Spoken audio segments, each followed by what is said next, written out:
terima kasih.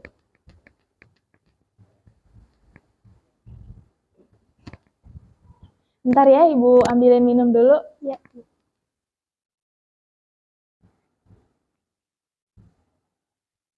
Silakan diminum airnya. Diminum dulu airnya. Ya, terima kasih, Bu.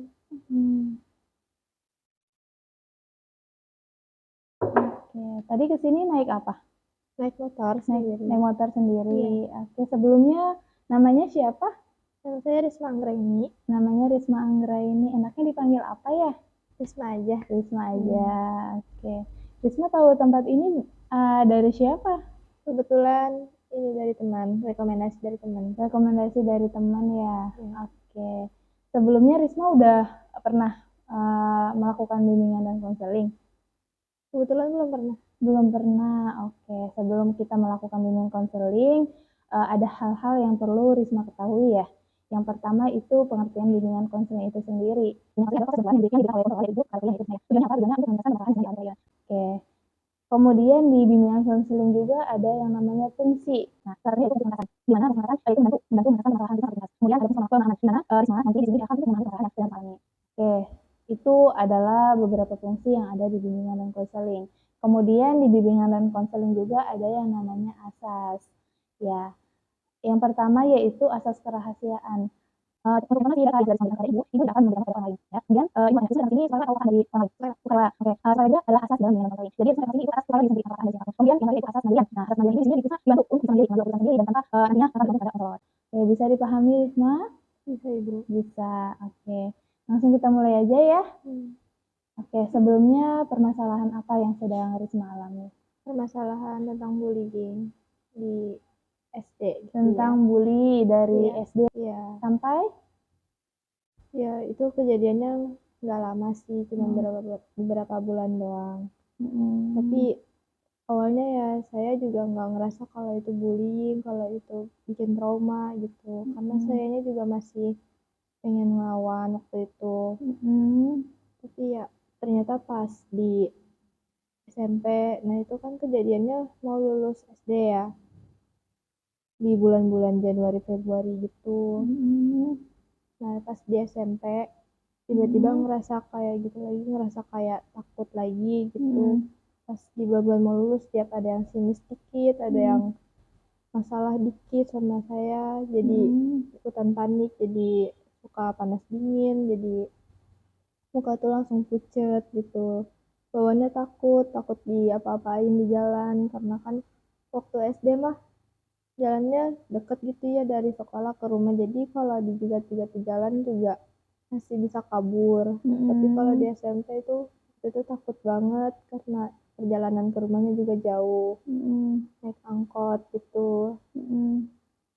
Jadi pas di SD itu waktu itu ada masalah, ada temen yang emang satu geng, emang orangnya suka jahil gitu, suka nguji-nguji temannya, gimana nih anak kalau diselek bakalan bisa mau nggak minta maaf sama kita gitu-gitu. Jadi waktu itu kayak ada permasalahan, ada satu orang yang emang bukan anak geng mereka. Nah dia itu kepleset, jadi ya semua orang ketawa, saya sendiri juga ketawa gitu. Pas sampai di aula itu tiba-tiba saya dilabrak, katanya saya ketawa paling kencang gitu, jadi dia sakit hati, udah terus-terusan jadi masalahnya makin membesar. Di kelas juga dilabrak lagi katanya. Jadi seakan-akan nyuruh saya minta maaf gitu ya, saya nggak tahu apa-apa sih, cuman ketawa gitu sama yang lain. Terus ya udah gitu, pas lagi sakit gigi juga tuh saya lagi tidur di kelas, tiba-tiba dikerumunin banyak orang. Di situ juga lagi baru-barunya datang COVID ya, tahun itu. Dikerumunin, dilabrak gitu kan, sempat dipegang lehernya, disentuh gigi saya yang sakit, saya tabok gitu, saya tampol mukanya. Sempat melawan. Iya, saya masih pengen melawan, saya nggak suka digituin, dikasihanin sama orang-orang. Terus ribut dah tuh, makin ditampar-tampar bolak-balik gitu, ganti-gantian. dipisahin. Saya juga makin gak suka lagi, dipisahin kan sama orang lain ya, jadi saya yang dikata pengecut lah pas balik-balik gitu. Ya dari situ saya cuman bisa nangis, nggak tahu mau bilang apa ke orang tua juga nggak berani. Jadi orang tua juga taunya dari teman saya yang lain.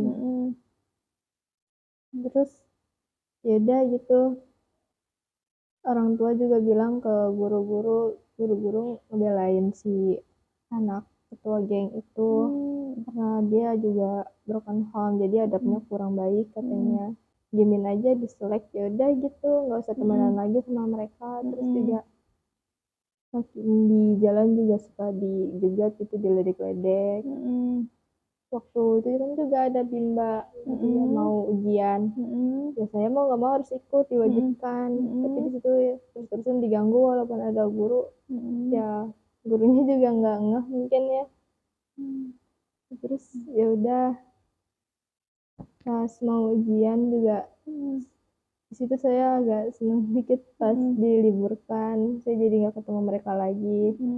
Tapi pas mau kelulusan situ juga diwajibin datang buat latihan nyanyi gitu segala. Saya udah memisahkan diri lah sama beberapa teman saya yang emang mendukung saya. Jadi pas duduk di belakang, saya ditarikan gitu, disuruh di depan sama kakak-kakak yang melatihnya. Terus langsung pada ngindar-ngindar gitu, ngata-ngatain kalau social distancing ada covid gitu, dikata-katain. Terus dikatain kayak covid nggak usah pakai masker gitu, nggak cocok segala, dijauhin terus deh pokoknya. Di kata-katain gimana aja udah kebal banget kuping. Mengerti perasaan Risma. Iya. Ya waktu itu tapi ada teman yang membantu Risma. Ada beberapa. Karena mereka juga nggak suka sama geng itu gitu. Pernah digituin juga, jadi ngebantu. Tapi ya sekarang udah lost contact sih semuanya. Nggak mau terlalu deket juga, kata saudara juga diemin aja orang kayak gitu, nggak usah didengerin. Sampai di SMP juga saya nggak terlalu akrab gitu ya sama teman-teman, biasa aja, nggak mau terlalu terbuka. Karena sempat waktu itu ada salah ngomong, itu benar-benar langsung disinisin. Nah orangnya itu juga punya geng, yang nggak beda jauh lah, termasuk kayak geng terkuat di kelas gitu. Itu langsung kayak pusing gitu, langsung pucet, bibir saya juga pucet. Pas keluar gerbang juga masih rada-rada takut gitu, takut dia apa-apain sama satu geng itu, atau dijegat atau gimana. Ya alhamdulillah nggak ada kejadian apa-apa. Kayak gitu sampai 3 hari apa berapa gitu ya langsung bisa. Nah kejadiannya juga kok bisa pas gitu ya, sama-sama di akhir-akhir mau kelulusan. Ya semoga di lulusan angkatan saya ini tahun depan semoga nggak ada masalah apa-apa gitu. Bahwa di situ baru terasa ini yang namanya trauma kayaknya. Kalau bisa di rating perasaan rasa kesel Risma berapa, dari rating 1 sampai 10 berapa ratingnya? 11. Dari 11 dari 10. Lebih dari 10 dong. Wah, ya udah Allah. bener-bener gak suka, gak mau ngeliat lagi, gak mau ngeliat sosok gak itu mau lagi, ketemu lagi gitu, gak mau ada acara-acara apa ya. Dimasukin grup alumni juga keluar gitu, gak mau berurusan lagi sama mereka. Ya, oke.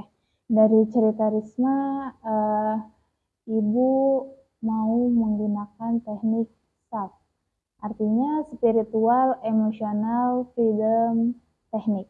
Nah, di mana teknik SAF ini kita melibatkan Allah dalam setiap teknik-teknik yang kita ambil. Nah, di teknik SAF ini ada 3 tahapan.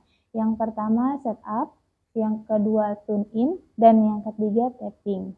Ya, oke. Pertama Ibu jelaskan untuk yang setup ini kita mencari titik yang merasa nyeri di dalam tubuh Risma.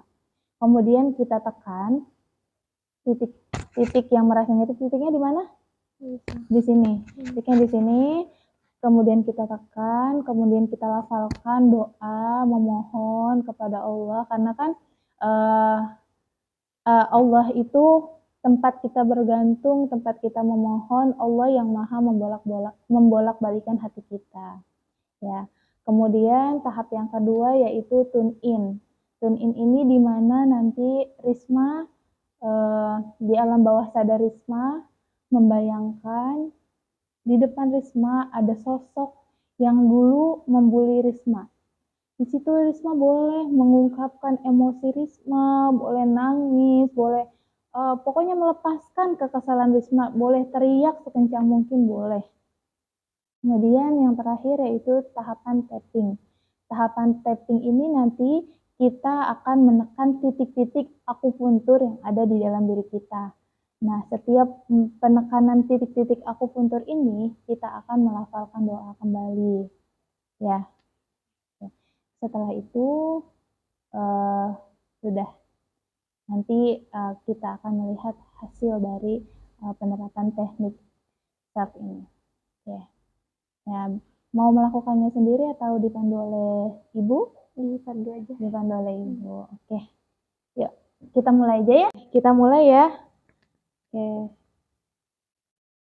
Diminum minumnya. Ucapkan bismillah.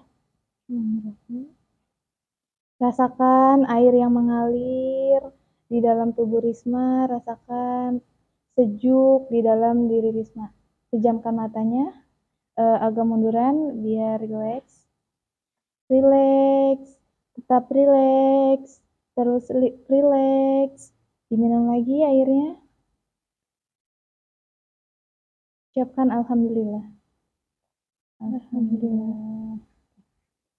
Ditarik. Sekarang rileks. Dibuka kakinya, dirilekskan. Tangannya dibuka, rileks. Fokus, rileks. Hanya dengarkan suara ibu, jangan dengarkan suara yang lain. Tetap rileks, terus rileks. Oke. Kita akan mulai di tahap yang pertama yaitu tahap setup. Di mana kita akan menekan titik yang merasa sakit di dalam tubuh Risma. Di mana titiknya? Ini. Nah, boleh ditekan sama Risma. Oke. Kita berdoa ya. Bismillahirrahmanirrahim. Ya Allah, ikuti suara ibu. Ikuti suara ibu. Ya Allah, ya Allah, saya ikhlaskan. Saya lepaskan. Segala kesedihan saya hanya kepadamu ya Allah. Segala kesedihan saya hanya kepadamu ya Allah. Ulangi lagi dengan hati yang mendalam. Ya Allah, ya Allah, saya ikhlaskan. Saya lepaskan segala kesedihan saya. Saya lepaskan segala kesedihan saya. Hanya kepadamu ya Allah. Hanya kepadamu ya Allah. Oke, tarik nafas 4 menit. 2, 3, 4. Tahan. 2, 3, 4. Lepaskan. Oke. Oke, selanjutnya kita masuk ke tahap yang kedua yaitu tune in. Dimana boleh tangannya ditaruh lagi. Dimana Risma nanti pejamkan mata. Dimana Risma nanti akan membayangkan sosok yang waktu itu membuli Risma. Risma bayangkan, pusatkan pikiran Risma, tenang, rileks, terus tenang, terus rileks, fokus, tenang, tenang, terus tenang, fokus. Jangan dengarkan suara yang lain, Risma hanya dengarkan suara ibu ya. Oke, sekarang dia sudah datang di depan Risma. Ungkapkan semua kekesalan Risma, ungkapkan semua emosi Risma yang dulu belum sempat Risma ungkapkan. Silakan Risma berbicara kepada sosok yang dahulu membuli Risma, dahulu menyakiti Risma, yang luka itu masih ada sampai sekarang. Silakan Risma berbicara. Andai dulu orangnya nggak begitu. Walaupun saya udah ngelupain semuanya, udah mencoba buat lupain semuanya. Ternyata semua itu masih membekas. Luka bisa diobati, tapi tidak bisa dengan hilang dengan bekasnya. Mending semuanya pergi aja. Saya udah memulai hidup baru. Saya nggak akan anggap semuanya itu pernah terjadi.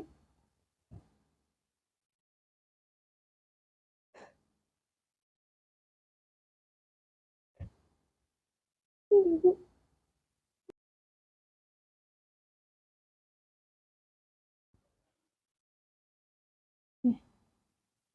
Ada lagi yang mau disampaikan? Sudah.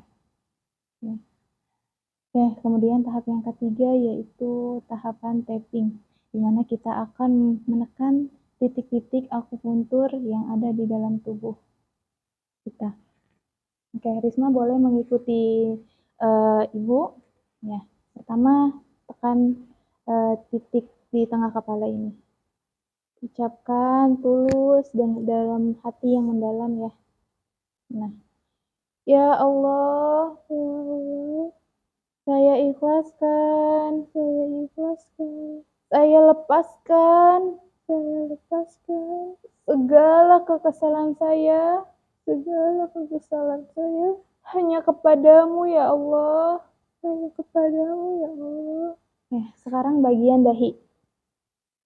Dahi. Oke, di tap-tap sambil ucapkan doa yang tadi. Ya Allah, saya ikhlaskan, saya lepaskan segala kekesalan saya, hanya kepadamu ya Allah. Kemudian bagian pelipis sini. Boleh dua tangan. Fokus, tenang, sambil bacakan doa yang tadi. Ya Allah, saya ikhlaskan, saya lepaskan segala kekesalan saya, hanya kepadamu ya Allah.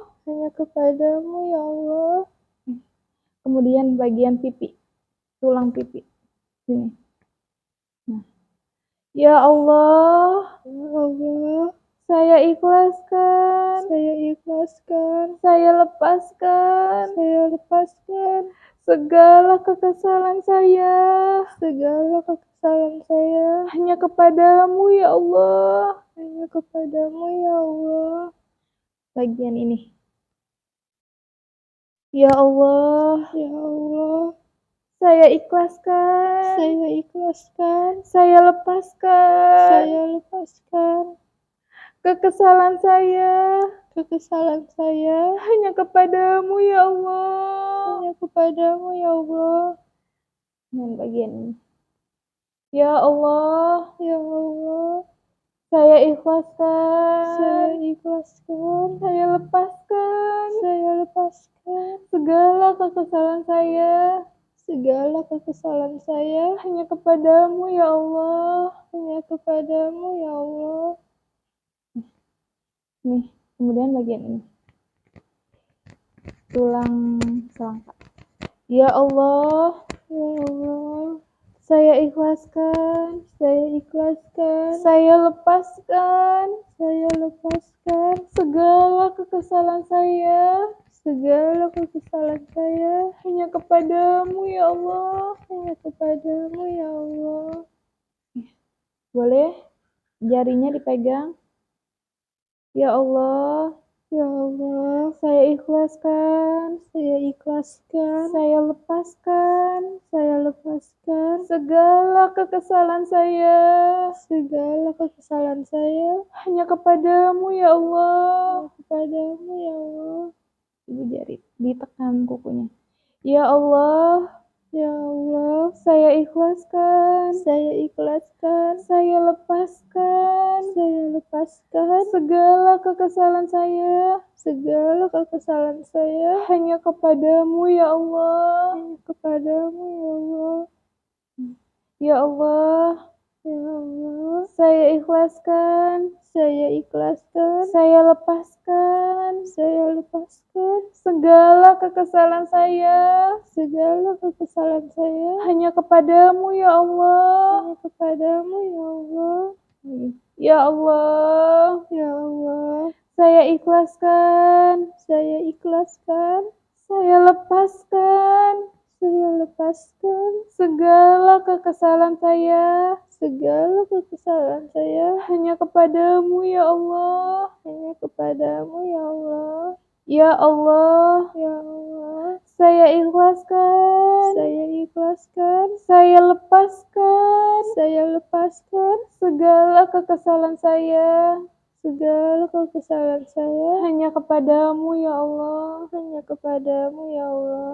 Ya Allah. Ya Allah. Saya ikhlaskan. Saya ikhlaskan. Saya lepaskan. Saya lepaskan. Kekesalan saya. Kekesalan saya. Hanya kepadamu ya Allah. Hanya kepadamu ya Allah. Ya Allah. Saya ikhlaskan. Saya ikhlaskan. Saya lepaskan. Saya lepaskan. Segala kekesalan saya. Segala kekesalan saya. Hanya kepadamu ya Allah. Hanya kepadamu ya Allah. Ya Allah. Ya Allah. Saya ikhlaskan. Saya ikhlaskan. Saya lepaskan. Saya lepaskan. Segala kekesalan saya. Segala kekesalan saya. Hanya kepadamu ya Allah. Hanya kepadamu ya Allah. Ya Allah. Ya Allah. Saya ikhlaskan. Saya ikhlaskan. Saya lepaskan. Saya lepaskan. Segala kekesalan saya. Segala kekesalan saya. Hanya kepadamu ya Allah. Hanya kepadamu ya Allah. Ya Allah. Ya Allah. Saya ikhlaskan. Saya ikhlaskan. Saya lepaskan. Saya lepaskan. Segala kekesalan saya. Segala kekesalan saya. Hanya kepadamu ya Allah. Hanya kepadamu ya Allah. Ya Allah. Ya Allah. Saya ikhlaskan. Saya ikhlaskan. Saya lepaskan. Saya lepaskan. Segala kekesalan saya. Segala kekesalan saya. Hanya kepadamu ya Allah. Hanya kepadamu ya Allah. Ya Allah. Ya Allah. Saya ikhlaskan. Saya ikhlaskan. Saya lepaskan. Saya lepaskan. Segala kekesalan saya. Segala kekesalan saya. Hanya kepadamu ya Allah. Hanya kepadamu ya Allah. Relax. Tenang. Tarik nafas. Tahan. Keluarkan. Oke. Sudah tenang. Sudah. Sekarang boleh agak munduran lagi.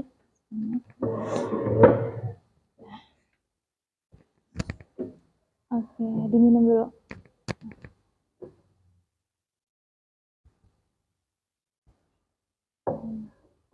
Gimana perasaannya sekarang? Alhamdulillah. Sudah agak tenang, ya. Lega banget. Ya. Oke, kalau di rating berapa sekarang perasaannya? 6/10. 6. Oke, alhamdulillah ya udah agak berkurang ya. Udah mulai belajar mengikhlaskan ya. Oke. Untuk sesi selanjutnya bimbingan konseling kita cukup sampai di sini atau nanti ada pertemuan selanjutnya? Kalau boleh ada pertemuan selanjutnya. Oh, ada pertemuan selanjutnya. Nanti tinggal menghubungi ibu aja ya. Nanti kita janjian untuk selanjutnya. Ya. Sudah punya nomor kontak ibu? Belum. Oke. Nanti ibu berikan ya. Iya. Oke. Ya udah. Mau ada yang disampaikan lagi? Tidak ada. Sudah cukup. Terima kasih ya Bu. Iya, sama-sama.